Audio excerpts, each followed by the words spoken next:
Oi, hoje eu vou estar resolvendo com vocês esta EDP, essa equação diferencial parcial, que ela é a equação do calor. Da primeira linha de obtém, né, que essa aqui, ela é a equação do calor, só que ela não tem as fronteiras homogêneas, né? Uma dessas fronteiras, na verdade, não é igual a zero. Então, ela já vai mudar o jeito que a gente resolve o problema da equação do calor. Acho que, para começar, é importante a gente também tentar entender o que está acontecendo nesse problema. Que a gente pode imaginar uma barra, e essa função u que a gente vai estar achando, ela vai descrever como o calor se propaga nessa barra. Então, dessa primeira linha, a gente já obtém que o x está entre 0 e 20. O x está entre 0 e 20, sendo x em relação à posição, a gente pode já concluir que a barra tem 20 unidades de medida, né? Então, o x vai de 0 até x igual a 20. E já dessa segunda linha, que são os problemas de contorno, a gente tem que, quando a gente pega a US e aplica x igual a zero, em qualquer tempo, vai resultar em 0 graus. Então, quando x igual a zero, no começo da barra, em qualquer que seja o tempo, a nossa temperatura vai ser igual a zero. E aqui, quando x é igual a 20, em qualquer tempo, vai ser 60 graus Celsius. Então, no final da barra, a temperatura vai ser sempre 60 graus Celsius. E a terceira linha, ela é o problema de valor inicial, onde a gente tem o tempo igual a zero, em qualquer posição da barra, em qualquer x. A nossa temperatura vai ser 25 graus Celsius. Então, era basicamente isso que a gente está resolvendo fisicamente, né? E para resolver um problema que ele não é homogêneo, a gente vai tentar transformar ele em um problema homogêneo. Então, esse vai ser o nosso primeiro passo, que vai ser transformar esse problema em um problema homogêneo. Então, a gente vai supor que exista uma wx de t que vai ser dado por uma ux de t, que é a função que a gente está procurando, menos uma v de x. Se essa wx de t for um problema do calor com fronteira homogênea, né, as duas sendo igual a zero, a gente já sabe resolver esse tipo de problema. Então, é só a gente pegar a nossa solução e acrescentar a v de x. Então, a gente vai encontrar a ux de t. Essa v de x ela vai ser dada por essa fórmula, que vai ser a temperatura no final da barra, menos a temperatura no início da barra, dividido pelo tamanho da barra, vezes x, mais a temperatura no início da barra. A gente também pode tentar resolver ela pela lógica, né? Eu vou mostrar mais pra frente como a gente faz isso.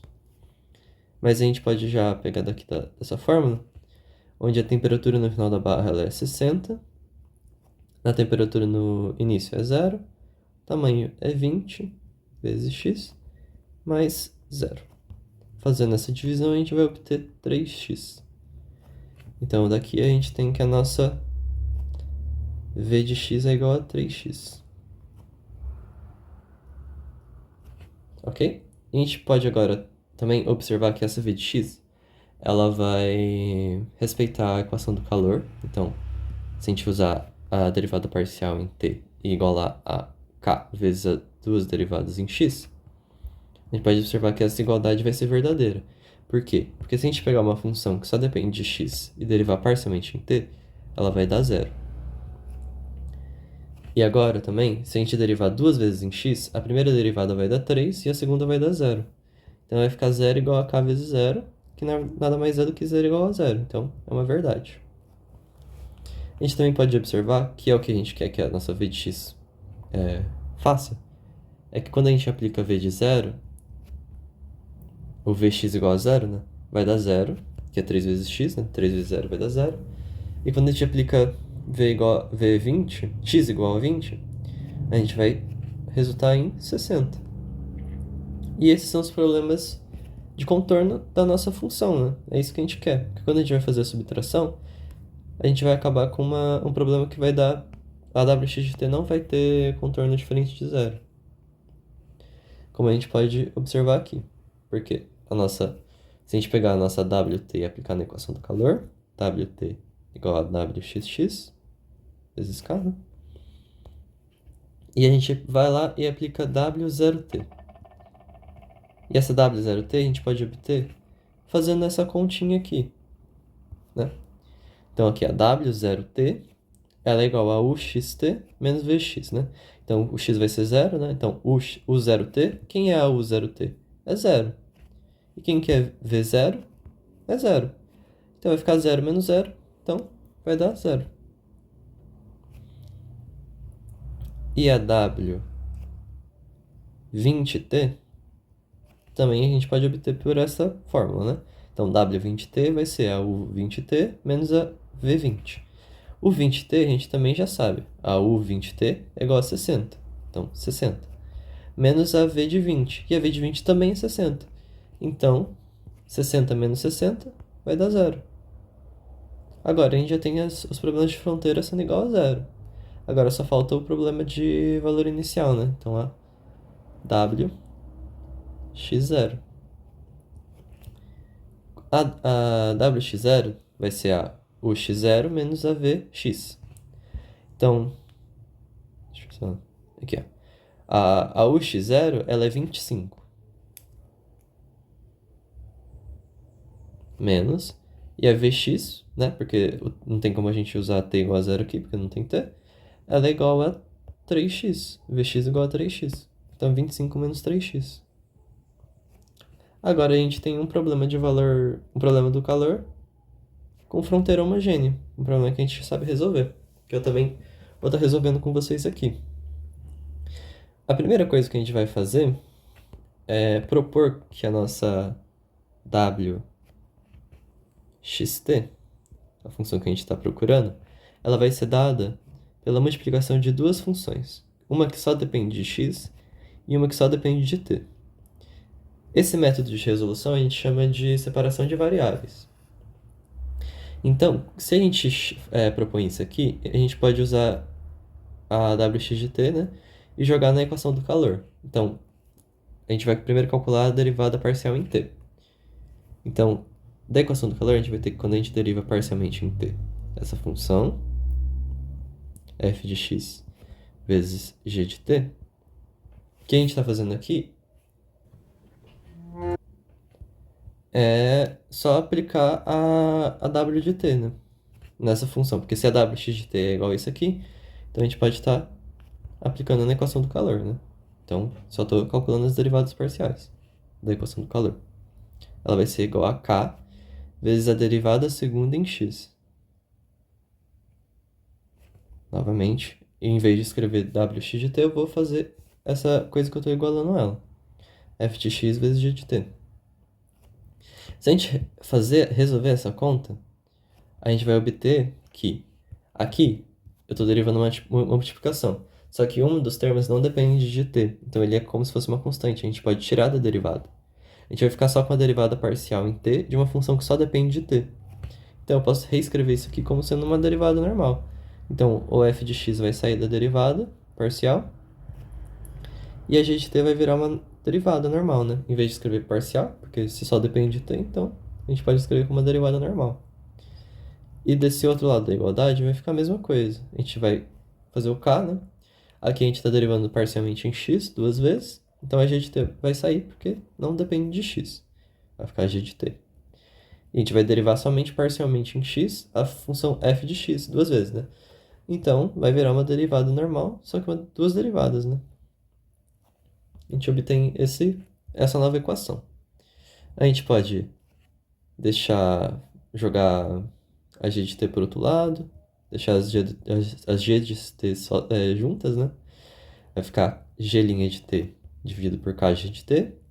E o outro lado vai ficar f duas linhas de x dividido por f de x. Isso aqui, para essa igualdade ser verdade, a gente tem uma função de t dividido por uma função de t e vai ser igual à divisão de duas funções de x. Então, a gente sabe que essa função não vai ter um x e essa função não vai ter um t. Para essa divisão ser igual, as duas vão ter que dar um número, o mesmo número, né? Para ser uma igualdade. Um número que eu vou chamar de sigma. Por que isso, né? Porque essa divisão, para ser igual a essa divisão, ela vai ter que ser um número. Então, essa divisão aqui, a gente sabe que vai resultar em um número para ser igual ao mesmo número daqui. Por isso que não vai ser uma função, né? Aqui. Esse número não vai depender de nem de x nem de t, para essa igualdade ser verdadeira. Então, disso aqui, a gente pode obter duas EDOs. A primeira EDO vai ser a G'(T) dividido por KG de T, sendo igual ao sigma. E essa segunda EDO vai ser F duas linhas de x dividido por F de x, sendo igual ao sigma também. E a primeira EDO que a gente vai resolver vai ser essa segunda. A gente pode reescrever ela sendo... A gente vai resolver ela primeiro porque a gente tem como achar PVIs para ela, né? Vai ficar F duas linhas de x menos sigma F de x, sendo igual a zero. Agora eu vou fazer aqui do ladinho como a gente vai achar os PVIs. A gente vai pegar essa W0T, que é igual a zero, e a gente vai usar que a WXT ela é igual a F de x vezes G de T, né?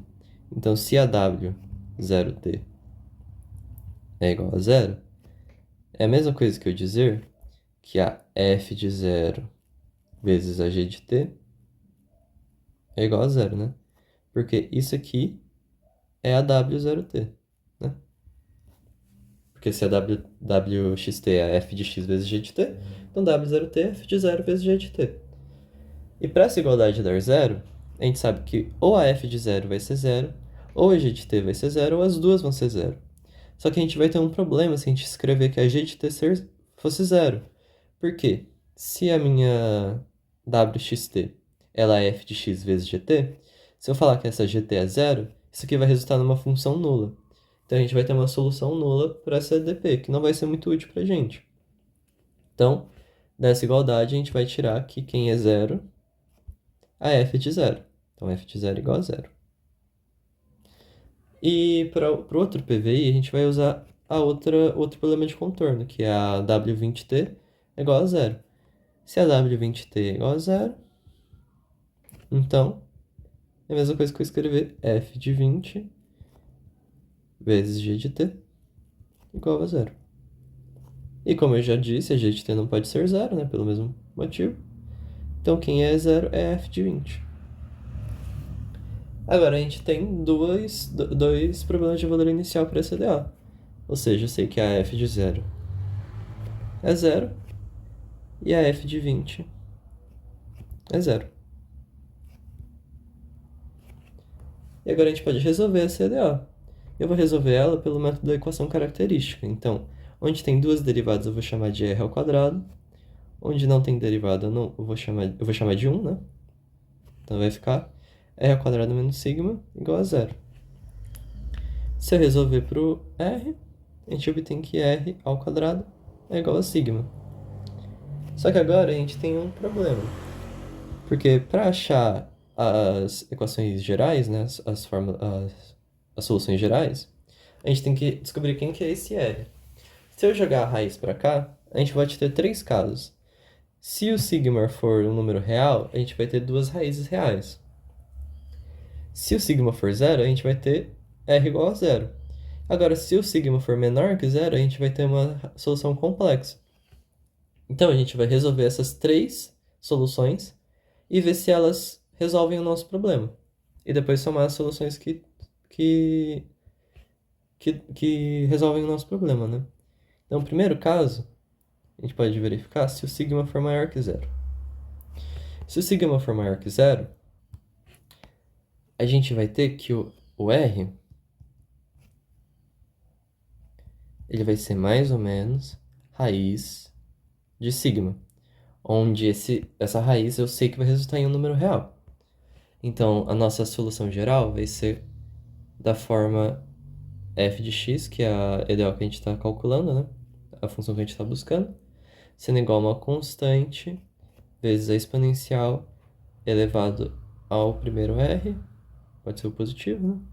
Vezes a variável, mais uma outra constante exponencial elevado a ao outro r, sendo menos raiz de sigma vezes o x. Agora a gente vai aplicar os nossos PVIs. Então, a gente sabe que a f de zero é igual a zero,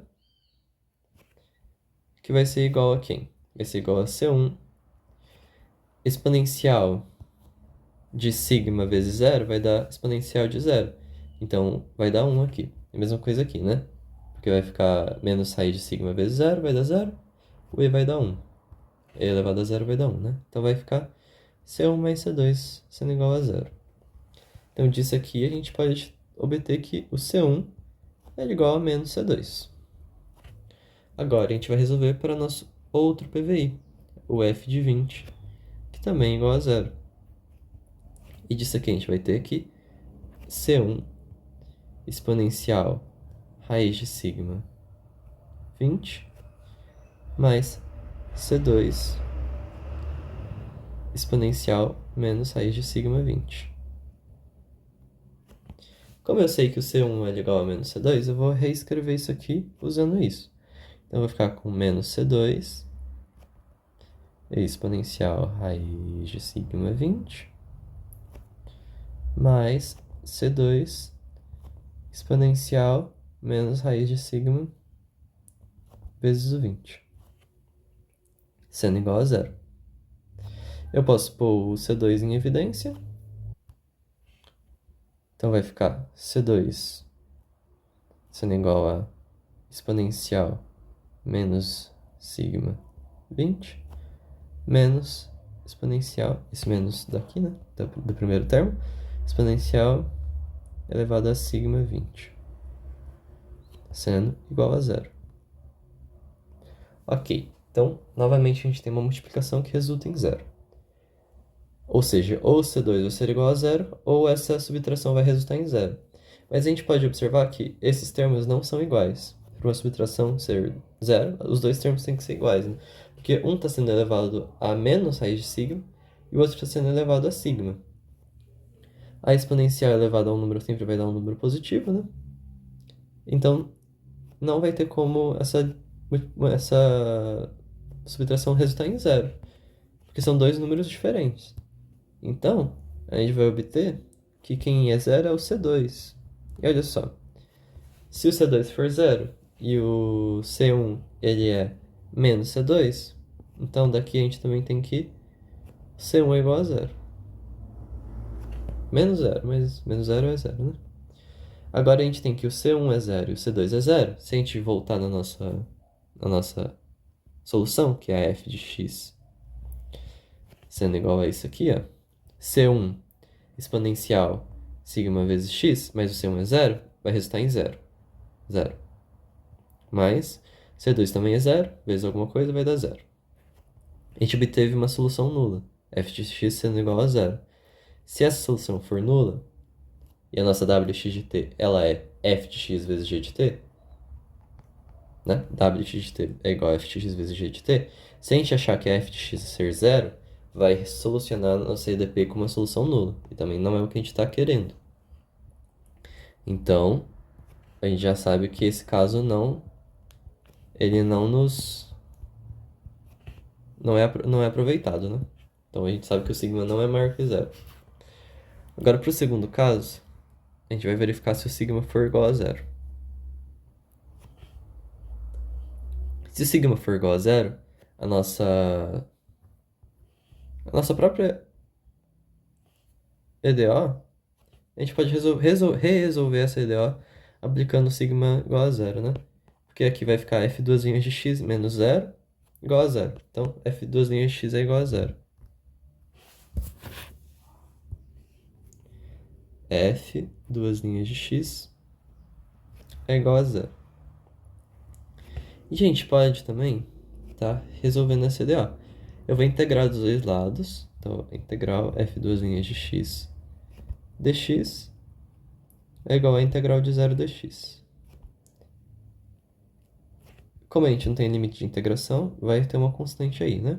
Então aqui eu vou tirar a primeira derivada, vai ficar f' de x, sendo igual a integral de 0, que vai ser 0, mais uma constante, vou chamar essa constante de c. C1. E agora, novamente, eu vou integrar os dois lados, vai ficar f' de x dx, sendo igual a integral de c1 dx. Do primeiro lado eu tiro a derivada, vai ficar f de x, que é a função que a gente está procurando, sendo igual a c1x mais C2. E agora, novamente, a gente vai aplicar os problemas de valor inicial. Então, eu sei que a f de 0 é 0. Então, e quem que é f de 0? Ela vai ser C1 vezes 0, dá 0, mais C2. Então, vai sobrar só o C2. Então, C2 é igual a 0. A gente já tem isso aqui. Já obteve quem é o C2. A gente também sabe que a f de 20 também é igual a 0. Quem que é essa f de 20? Vai ser C1 vezes 20 mais 0, porque o C2 é 0, né? E para essa multiplicação dá 0, como 20 não é 0, o C1 que vai ser 0. E novamente, a gente obteve as duas constantes sendo igual a 0. Se as duas constantes serem iguais a 0 nessa função, vai dar f de x igual a 0. E novamente, se f de x for igual a 0, a gente vai resolver, a gente vai obter aquela mesma solução, w de x de t igual a f de x vezes g de t, então 0 vezes g de t, que dá uma w de x de t sendo uma solução nula. Então a gente não vai querer essa solução também. Então a gente sabe que o sigma ele vai ter que ser um número menor que 0. Então vamos resolver o terceiro caso. Terceiro caso, sigma menor que 0. Para esse caso, a gente vai estar chamando o sigma, para facilitar as contas, de menos lambda ao quadrado. Então tá. Então se a gente pegar nosso r, né, dessa parte daqui, r ao quadrado igual a sigma, vai ficar r ao quadrado é igual a menos lambda ao quadrado. Se a gente resolver isso aqui, vai ficar r igual a mais ou menos raiz quadrada de menos lambda ao quadrado. A gente pode resolver essa raiz quadrada, ela vai dar mais ou menos lambda i. E agora a nossa solução geral, ela vai ser da forma f de x é igual a uma constante vezes cosseno lambda x mais uma outra constante vezes seno lambda x. Agora a gente vai aplicar nossos problemas de valor inicial, onde eu sei que f de 0 é igual a 0. E essa f de 0 vai ser quem? C1 vezes cosseno de lambda vezes 0, cosseno de 0, que vai dar 1. Então, C1 vezes 1. Mais C2 vezes seno de lambda vezes 0. Seno de 0 é 0. Então, C1 igual a 0. Mais 0, né? Então, daqui a gente obtém que o C1 é igual a 0. E a gente também sabe que a f de 20 também é igual a 0. E quem que é f de 20? Vai ser C1. Nem vou escrever o C1 porque eu sei que ele é 0, né? Então, C2, porque C1 vezes o 0 vezes cosseno vai dar 0, né? Então, C2 vezes seno de 20 lambda. Agora, a gente vai ter uma multiplicação sendo igual a 0, né? Ou seja, ou o C2 vai ser igual a 0, ou o seno de 20 lambda vai ser 0. Se o C2 for igual a 0, a f de x vai ficar 0 mais 0, f de x vai dar 0. Então, a wx de t vai dar uma solução nula, como aconteceu nos outros casos. Então, a gente não vai querer que esse C2 também seja 0. Então, disso aqui, a gente obtém que o seno de 20 lambda é igual a 0. Para um seno dar 0, a gente sabe que tem que ser o seno de κ. Seno de κ sempre vai dar 0. Então, esse 20 lambda tem que dar κ. A gente pode resolver para o lambda vai ser igual a κ sobre 20. Se a gente lembrar que o sigma ele é menos lambda ao quadrado, então o sigma vai ser menos k ao quadrado, pi ao quadrado, 20 ao quadrado. Esse k, ele é um número inteiro, seja negativo ou positivo, ele é um número inteiro. Mas se esse número for negativo, nesse lado aqui, ele vai ser elevado ao quadrado, então sempre vai dar um número positivo. Então eu vou estar reescrevendo isso aqui como sendo um n. Vou colocar um n de número natural. Então aqui a gente obteve quem é o sigma e quem é o lambda. Então, a nossa solução vai ser f de x. O C1 deu zero, então C1 vezes, 0 vezes cosseno vai dar zero. Vai sobrar só o C2 vezes o seno de lambda x, né? E o lambda, quem que é? O lambda é nπ sobre 20. Então, nπ sobre 20 vezes x. A gente achou quem que é a f de x. Então, agora a gente vai resolver a outra EDO, que é a EDO 1, que ela era aquela que era... Deixa eu olhar aqui. É a... Aqui. G' de t dividido por kg de t igual a lambda. A gente pode reescrever então essa EDO aqui como sendo G' de t menos k lambda g de t igual a zero. A gente pode resolver essa EDO pelo método da equação característica. Onde tem uma derivada eu vou chamar de R, onde não tem derivada eu vou chamar de... mas tem função, eu vou chamar de 1. Então vai ficar R igual a k lambda, sendo igual a zero. Então a gente obteve que o R é igual a k lambda. O R sendo igual a k lambda, a solução geral vai ser da forma g de t vai ser igual a uma constante, eu vou chamar essa constante só de c mesmo, vezes uma exponencial elevado a k lambda vezes a variável. Então isso aqui vai ser igual a uma constante exponencial e eu tenho o valor do lambda. O valor do lambda ele é menos n ao quadrado vezes π ao quadrado dividido por 20 ao quadrado. E esse k ele é uma constante do próprio material, que ele vem lá da equação do calor. Então eu posso reescrever tudo isso aqui como sendo menos n ao quadrado, π ao quadrado, dividido por 20 ao quadrado, vezes k, vezes t.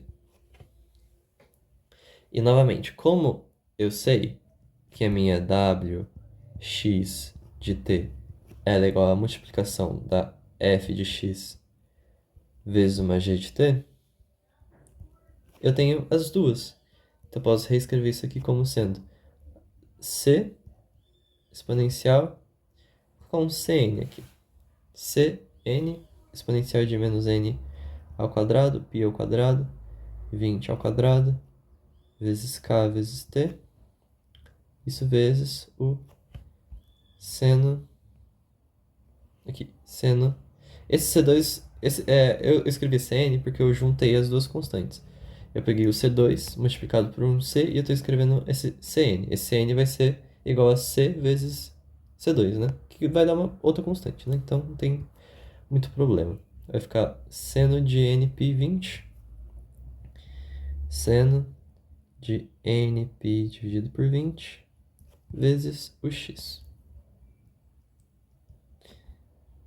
Então, isso aqui sendo Cn igual a C vezes C2.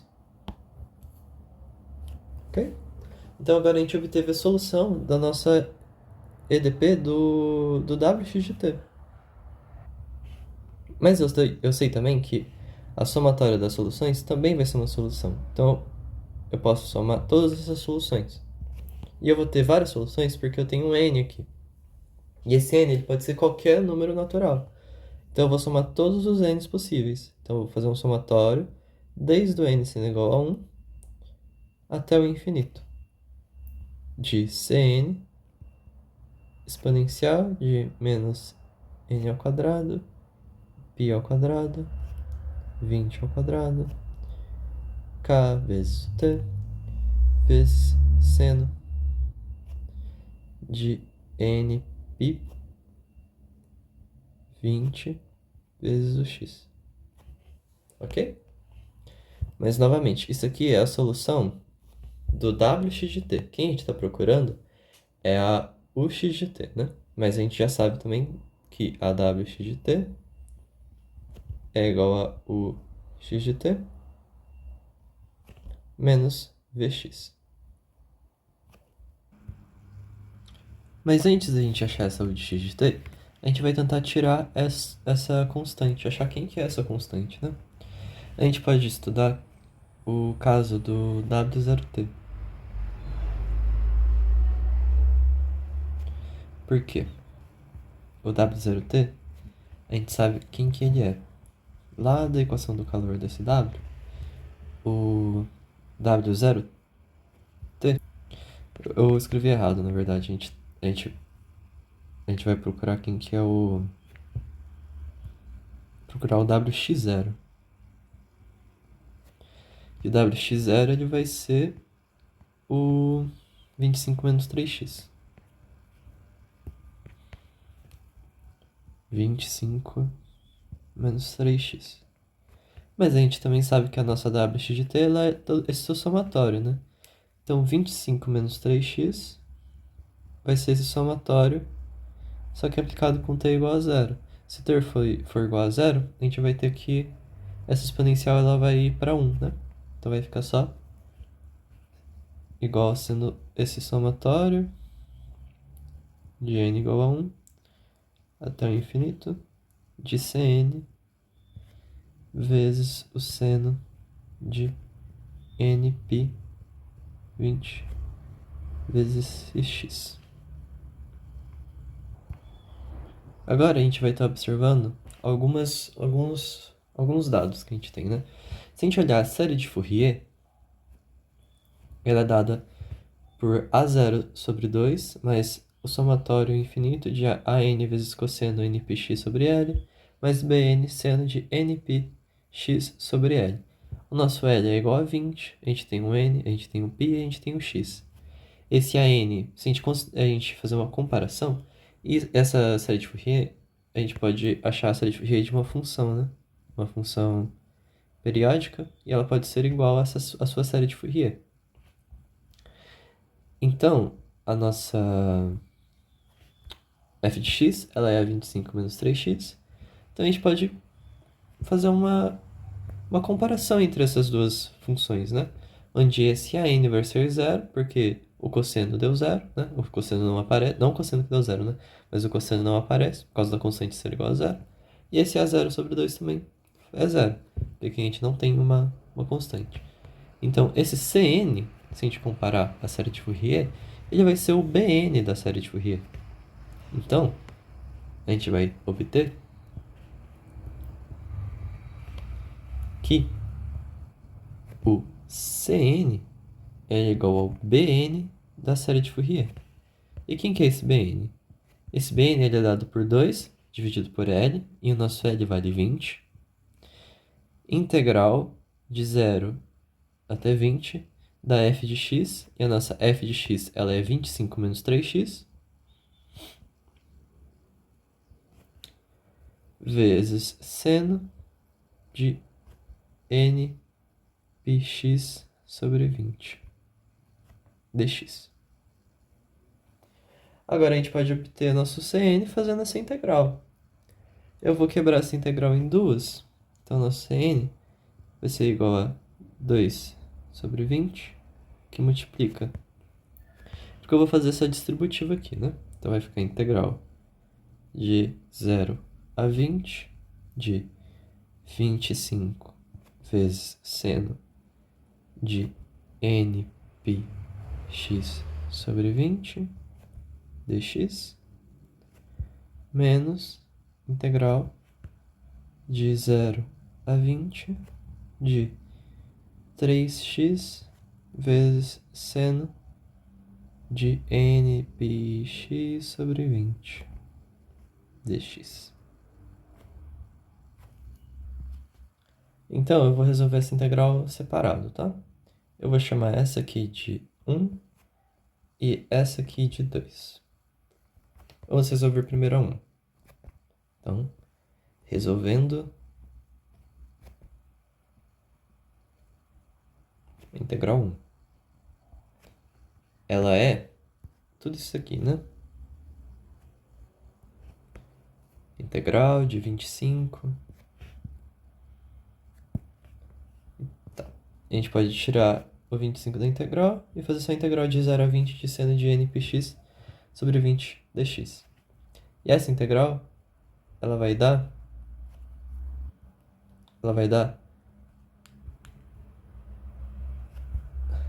20 dividido por nπ vezes cosseno de npx. npx sobre 20, né? Isso tudo sendo avaliado de 0 a 20. E é menos, né? Integral de seno é menos cosseno. A gente pode resolver essa continha. E vai obter que vai ficar menos 500 sobre nπ vezes cosseno de nπ. A gente pode até já fazer essa conta, na verdade. Fazer assim. Vai ficar cosseno de nπ. Eu jogar o 20 aqui, vai ficar cosseno de nπ. Menos cosseno de 0. Cosseno de 0 é 1. Isso aqui é menos, né? Ah, não, eu joguei o menos aqui, né? Então tá tudo certo. Joguei o menos aqui no... Deixei com o menos 500, né? Agora, quem que é cosseno de nπ? A gente pode observar o círculo trigonométrico. É o cosseno, né? Que a gente vai estar estudando.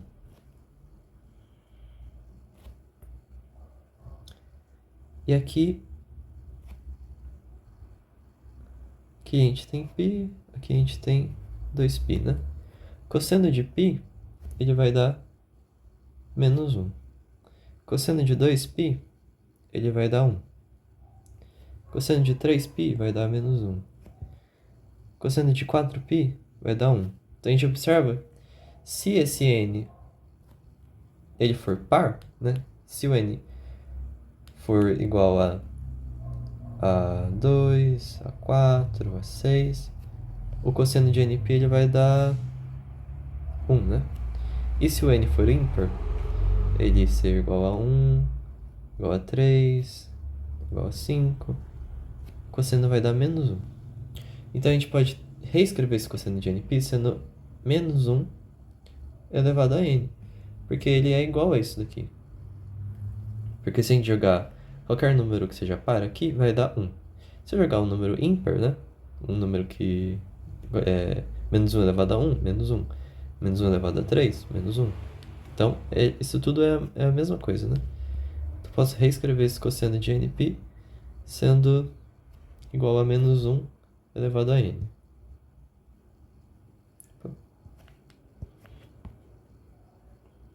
Então, isso aqui vai ser igual... Acho que não vai caber, vou escrever aqui embaixo. Vai ficar menos 500 nπ vezes menos 1 elevado a n mais, que é menos 1, né? Como esse menos vira mais 500 nπ. Ok? A gente achou já a primeira integral. Agora a gente vai estudar essa segunda integral, que ela é esta daqui. Então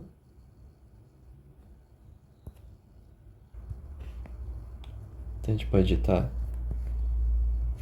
resolvendo a segunda, né?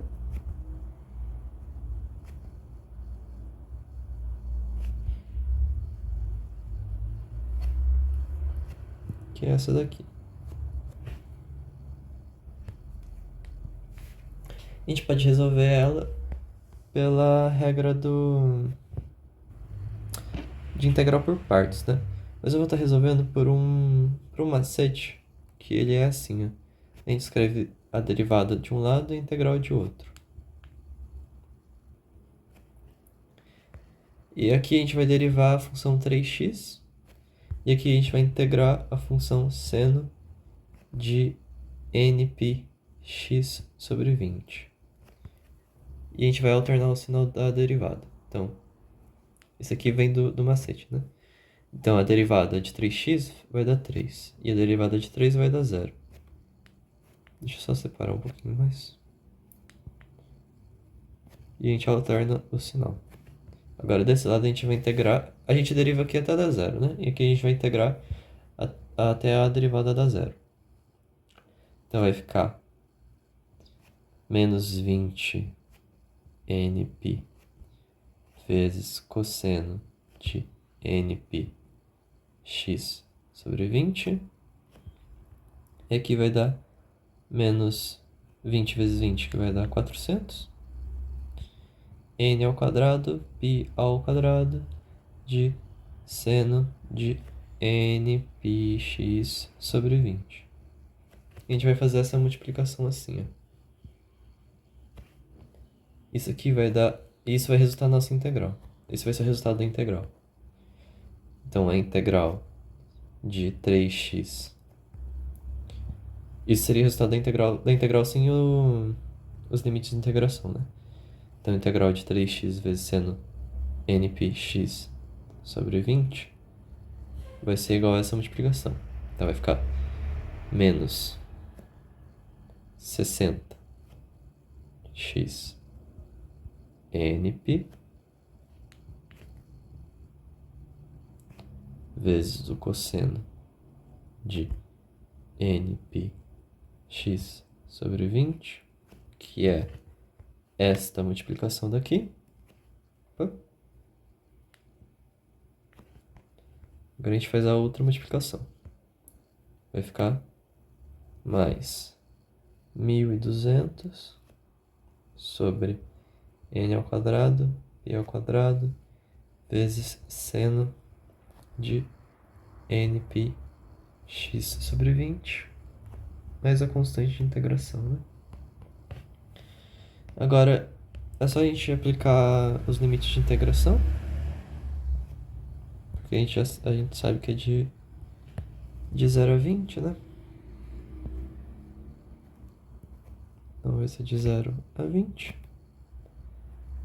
Então vai ficar sendo igual a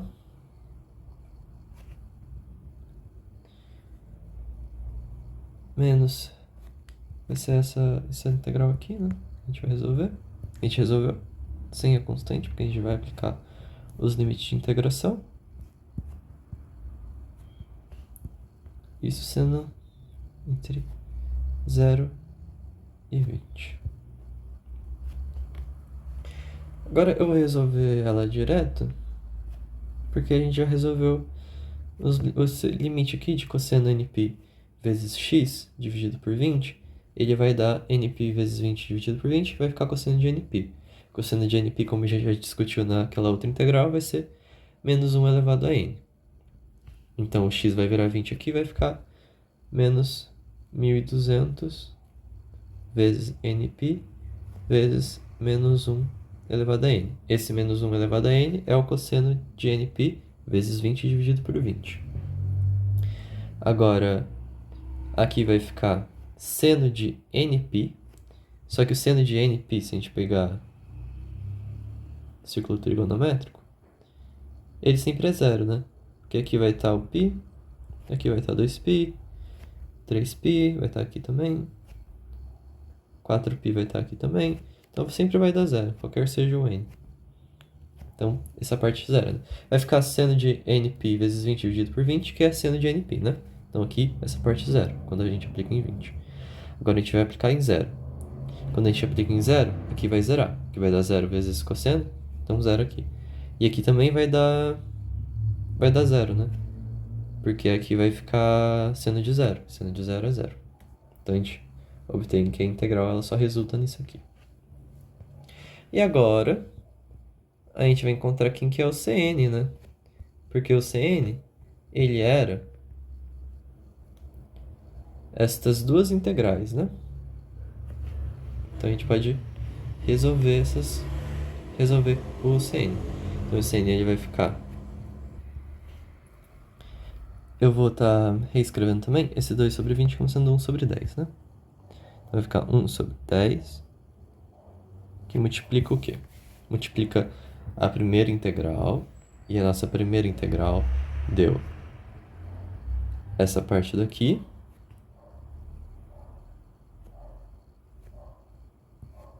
Vou reescrever mesmo, tá? Vai ficar 500 dividido por nπ menos 500 nπ, que multiplica menos 1 elevado a n, né? Deixa eu só ver se tá aqui mesmo. Menos 500 nπ vezes menos 1 elevado a n, mais 500 nπ, né? Só coloquei o positivo primeiro, para ficar mais bonitinho.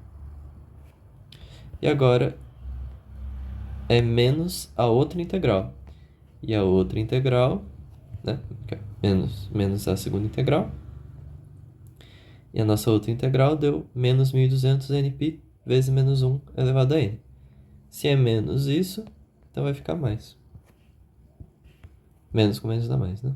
Então, mais 1.200 dividido por nπ, que multiplica menos 1 elevado a n. A gente pode somar essas frações, né?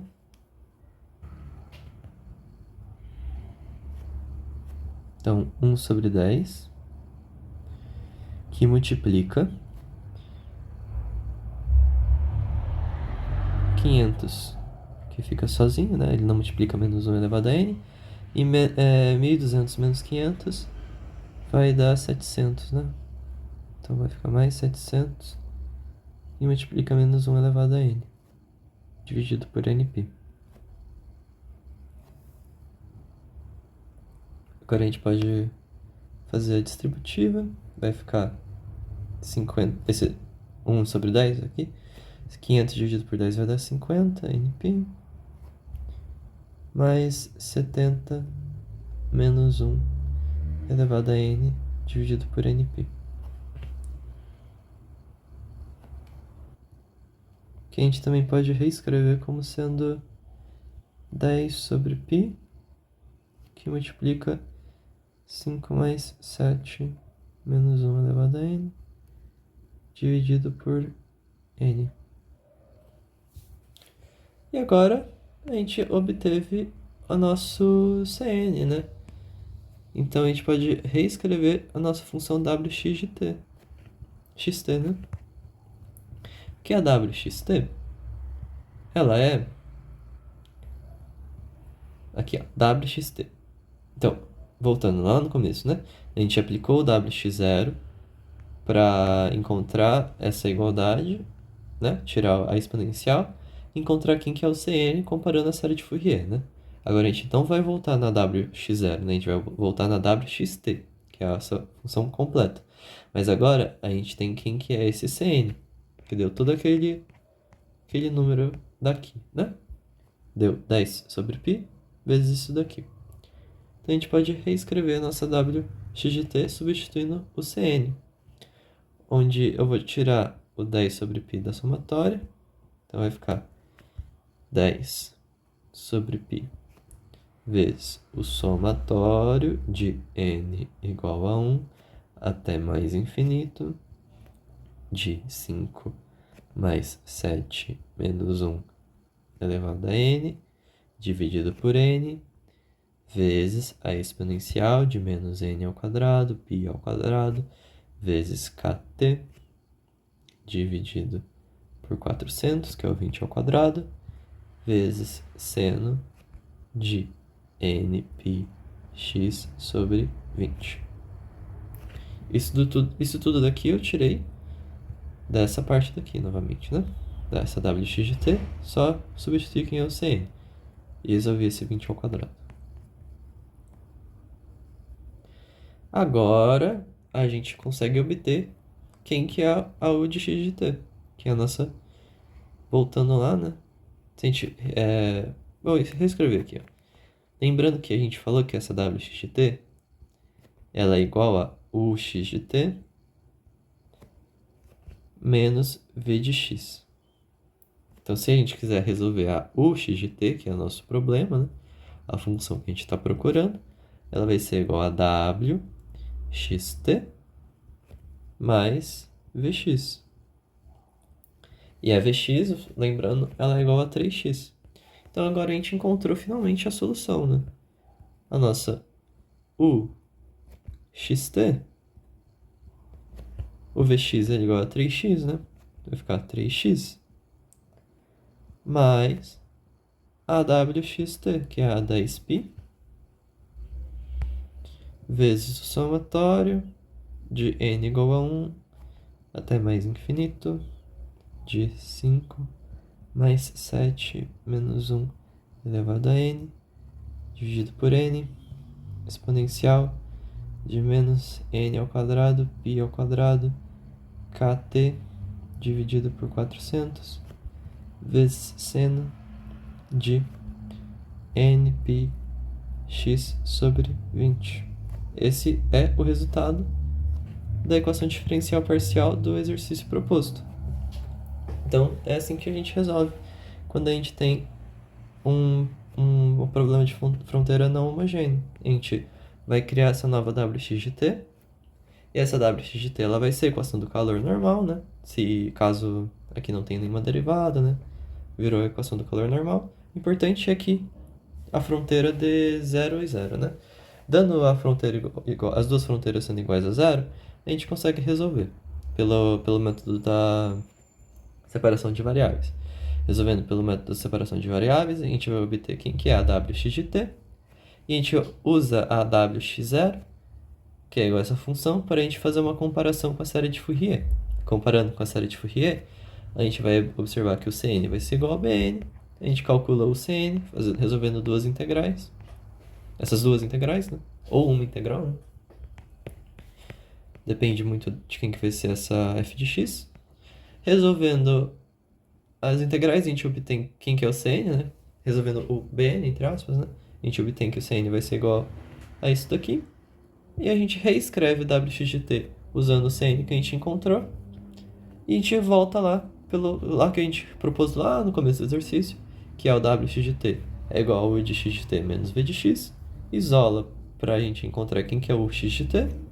E a gente encontra a resposta do problema. Então é isso aí. Obrigado pela atenção.